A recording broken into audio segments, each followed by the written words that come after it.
Alors, je sais pas si vous vous rendrez compte sur le vlog, mais il est 14 h.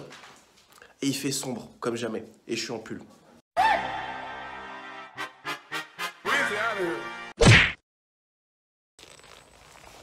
Il fait quel temps?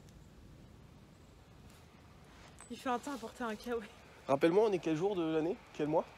On est mi-août. Voilà. Mi-août en Normandie. Kawaii, pull. Fun. Bon, bienvenue dans cette partie 2, vlog numéro 2. On commence. Pourquoi tu reprends tous mes...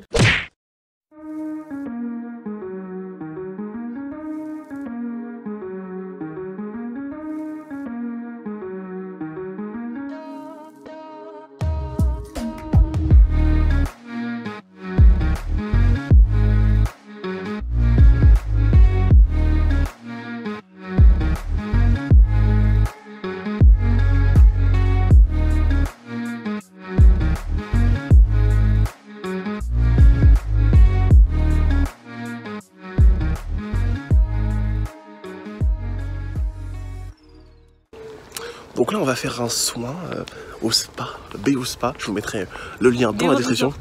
Non, BO Spa. Et en fait, on va faire un petit soin. Il y a du massage, il y a du relax. On aura accès au spa, hammam, sauna, tout ça. Couloir froid, etc. Donc je vais m'en faire une petite récup alors que j'ai pas besoin de récupérer parce que j'ai pas fait de sport ce matin. Ce matin, j'ai prévu de faire 100 bornes. Ce sera pas aujourd'hui. Et voilà. Donc on va aller se ressourcer. Puis comme ça m'allégera les jambes avant de les faire dans les prochains jours. Mais bon. Et je suis tellement en retard sur mon planning, je suis censé nager, courir, faire du vélo. Que dalle. Là pour l'instant c'est sieste, balade, sieste. Est-ce que t'as fait diète? Et bah je trouve que je mange plutôt light en ce moment, je sais pas toi. Bah c'est vous qui nous le direz dans les commentaires.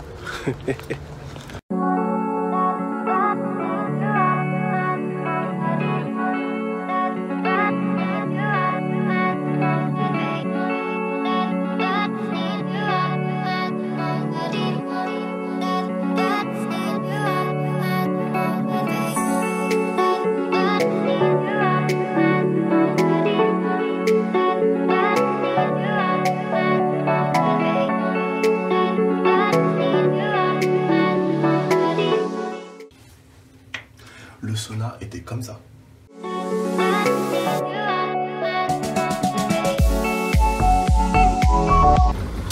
Alors c'est une journée au spa ma chérie.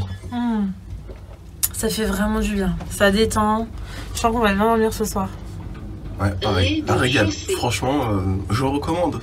Je mettrai le lien dans la description. Tu retires jamais tes claquettes? Non. Pourquoi? Non. Monkey? Pourquoi maman elle retire jamais les claquettes? Je sais pas. C'est un mystère. Ah, je suis éreinté après le soin. Donc on a fait le limaçant. Oh, c'était le meilleur ça. Oh là là, ça me chatouillait et en même temps ça me détendait, c'était incroyable. Et puis on a fait la baignoire massante, j'ai pris le soin tonique. Bon, c'était pas si tonique que ça, mais c'était vraiment bien. Ah, ça a fait bien fouille. Puis après on a pu profiter du hammam, du sauna, de la piscine avec les buses massantes, du bassin froid pour faire circuler le sang et entretenir les articulations. Bref, une relaxation intense, un plaisir, un vrai plaisir. Franchement, c'était incroyable. À refaire. On fait ça quand pour les vacances, chérie? On refait ça quand? C'est quoi? Je cherche un titre pour mon vlog que je vais poster demain. Et du coup, pour l'instant, t'es sur quoi comme titre? Je teste une glace vegan. On cherche un titre putaclic pour que vous cliquiez tous dessus. Mais on est un peu dans la panade, donc voilà. Donnez-nous des noms de titres pour les prochains vlogs, du coup, puisque voilà. On sait pas. Il est 23h30 et j'avoue, j'aimerais trouver l'inspiration rapidement. Jour numéro 4, ou 5, je sais plus. Je suis enfin sorti. Sortir du vélo. Alors, initialement, il est censé faire beau, mais j'attends toujours le soleil.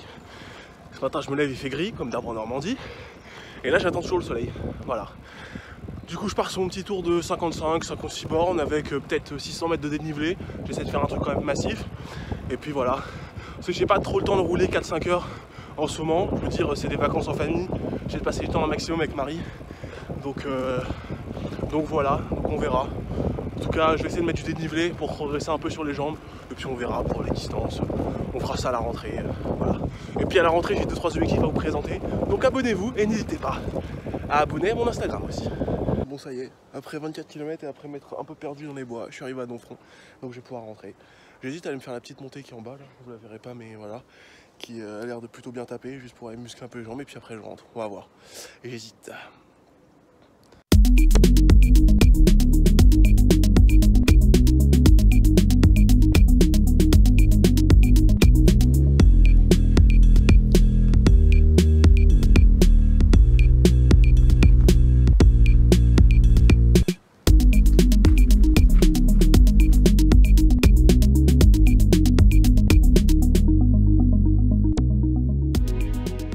Fin de la sortie vélo, je vous mettrai les stats après.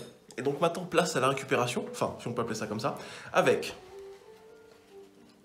des pâtes et un reste de sauce bolognaise, quelques tomates pour les bons légumes, et des pilons de poulet à réchauffer au micro-ondes. Voilà. Et surtout, beaucoup d'eau. L'eau gazeuse pour les petits minéraux. Et la demoiselle ici à côté, enfin la dame maintenant, Madame Lafonte plus précisément, a fait une salade César avec beaucoup de laitue.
Du coup, on est allé à la Micaline pour prendre un petit goûter.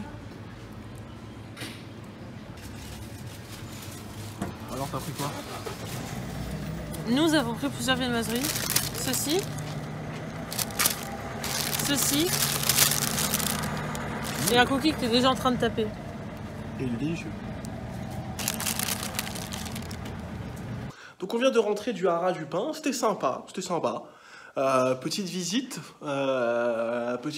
des écuries, etc.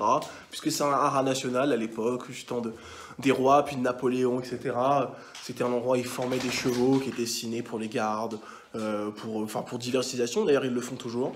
Et après on a pu assister au spectacle du haras, du coup, les jeudis du haras.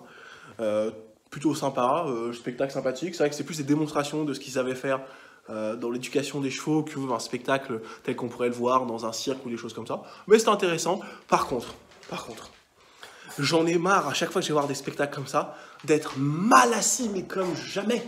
On dirait que le seul projet, c'est de faire en sorte que t'aies pas envie de rester assis après le spectacle. Je comprends pas. Genre, c'était des petits fauteuils, des bancs, hein, c'était des bancs, donc c'était des gradins en bois, et en fait, à chaque fois, en gros, chaque emplacement, c'était à la fois pour poser tes fesses, et c'était pour poser tes fesses et les pieds du voisin d'au-dessus, tu vois. Inconfortable, j'ai jamais vu ça. Genre, 1h30 en gainage, j'en pouvais plus. En plus, ce matin, j'ai fait du vélo, et je suis sujet aux crampes très facilement. Ma plus grande panique de tout le spectacle, c'était, est-ce que je vais cramper pendant le spectacle, et je pourrais pas étirer mes jambes. Bon, finalement, j'ai pas crampé parce que je m'étais bien hydraté avant, donc buvez de l'eau. Mais non, c'était le point noir. Sinon, franchement, spectacle intéressant. On a vu des trucs sympas. On a vu de la voltige cosaque, du dressage de chevaux en liberté. Enfin, des trucs très sympas. Voilà. Et du coup, là, on va préparer la pâte à crêpes parce que ce soir, c'est Soirée crêpes.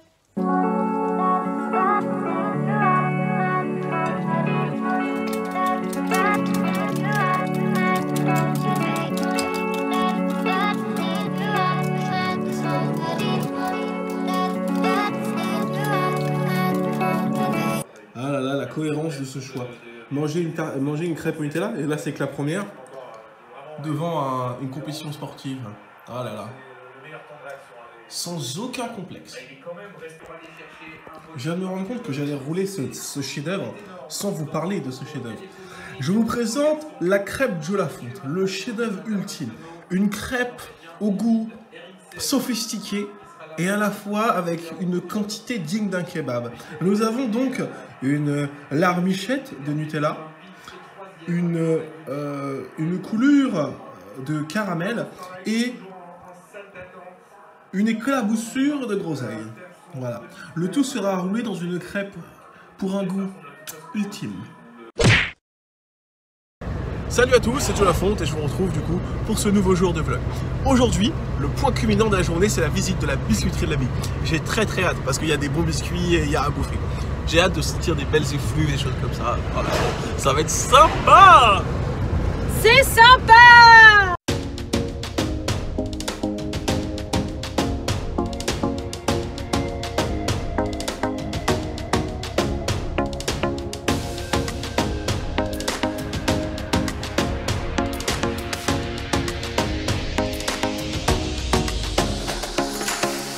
Bref, donc là on sort de l'abbaye, enfin de la biscuiterie de l'abbaye, on a fait une visite fantastique. Par des formations professionnelles, j'étais plus fasciné par le fonctionnement des machines de l'usine que par les biscuits. Mais bon, voilà. En tout cas, je me suis quand même pas privé sur la dégustation à la fin, un régal. Voilà, c'est sympa. Donc la biscuiterie de l'abbaye, à Lonlay-l'Abbaye, dans le département de l'Orne. Pareil, ce sera en description. Non, c'est un régal, franchement, et puis après on a fait quelques emplettes, je vais vous montrer ça tout de suite. Donc on a fait quelques emplettes, quelques petites merveilles, donc des biscuits, des biscuits, des biscuits, des biscuits, des biscuits. Ah, et on a acheté une tasse. Allez, je vous montrerai plus tard, mais on a acheté une petite tasse, voilà. Radin comme un rapia. Non, mais on n'a pas fait un resto des vacances. On se dit, vas-y, on va manger dehors. Et lui, son premier critère sur Google, c'est les restaurants les moins chers. Excusez-moi, mais c'est pas comme ça. Ah, ça pue! Ah! Ferme ta bouche.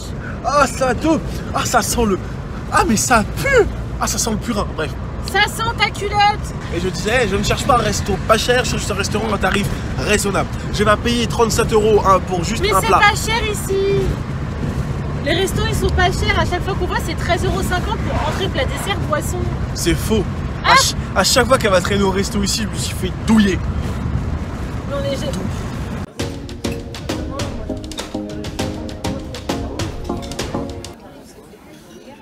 Alors, c'était bon? C'était excellent. J'ai pas beaucoup de place. Dis-moi, chérie, qu'est-ce qu'il y a dans ta boîte? Je te présente ton dîner de ce soir. Alors, tu fais quoi, chérie? Alors, je suis à la recherche de petits looks pour la rentrée. Et on est où, là? On est chez Kiabi, bien sûr, parce que c'est le seul magasin que je connais dans ma vie. Et je sais pas si ça rentrerait. Oui. Chérie, après avec Kiabi, on est où, là? Gémeaux. T'as trouvé quelque chose chez Kiabi? Non. Et chez Gémeaux, tu trouves quelque chose? Bien sûr. Help!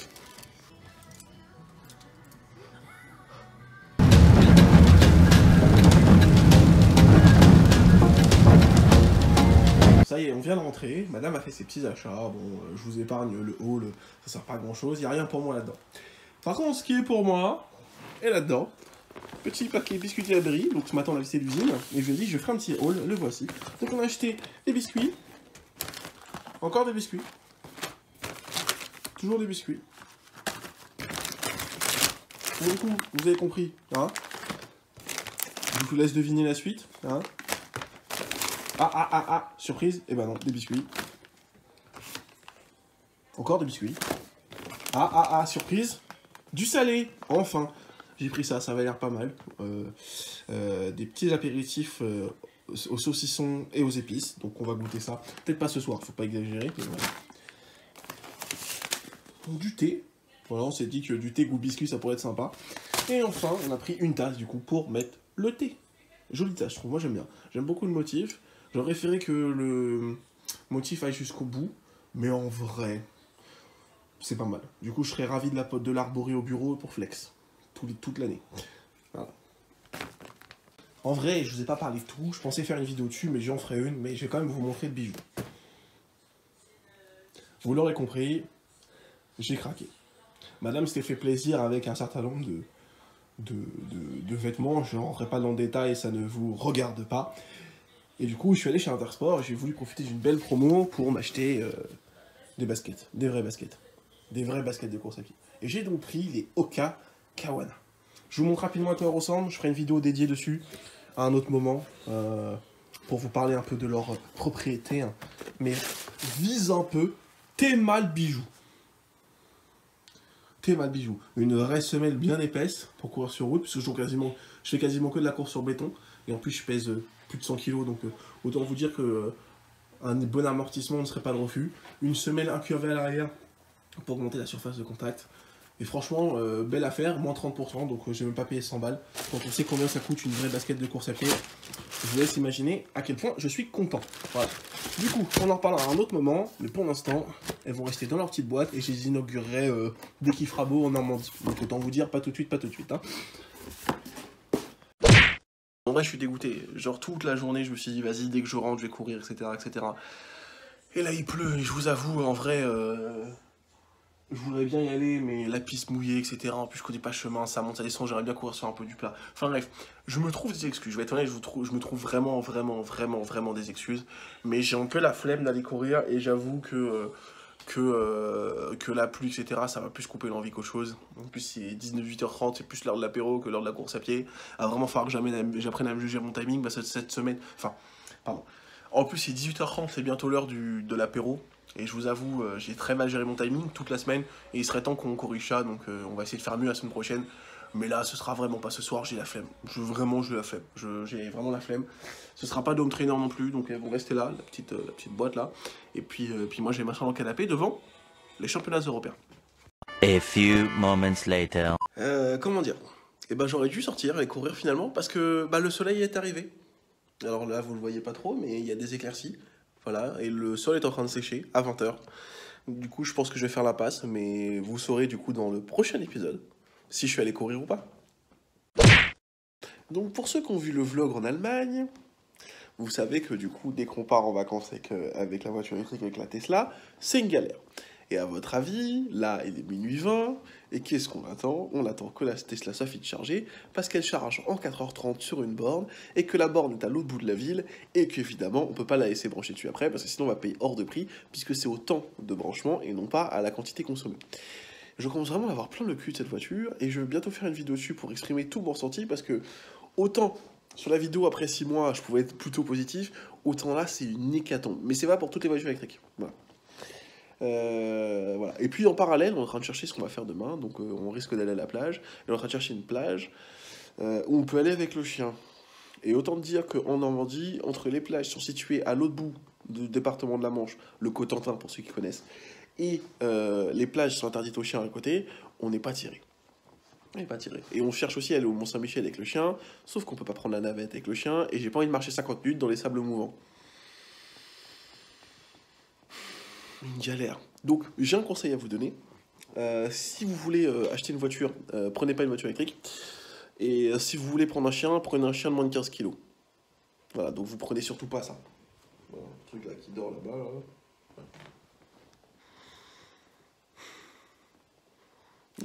Là, ça fait beaucoup là. Non, chérie. Dis-moi, il est quelle heure là? Alors, je vous montre l'heure. Voilà. Qu'est-ce qu'on fait à cette heure-ci, chérie? On va récupérer la voiture qui charge. Autant te dire que si tu veux encore prendre une Tesla, je te tue. Ouais, bonne nuit. À demain. J'espère que cette deuxième partie de vlog t'a plu. Si c'est le cas, n'hésite pas à me le dire dans les commentaires. Je te retrouve bientôt pour la suite de nos aventures en Normandie. Peut-être découvrirons-nous d'autres nouvelles choses. Peut-être verrons-nous la mer. Qui sait? En tout cas, à bientôt. Ça m'a fait plaisir. À la prochaine.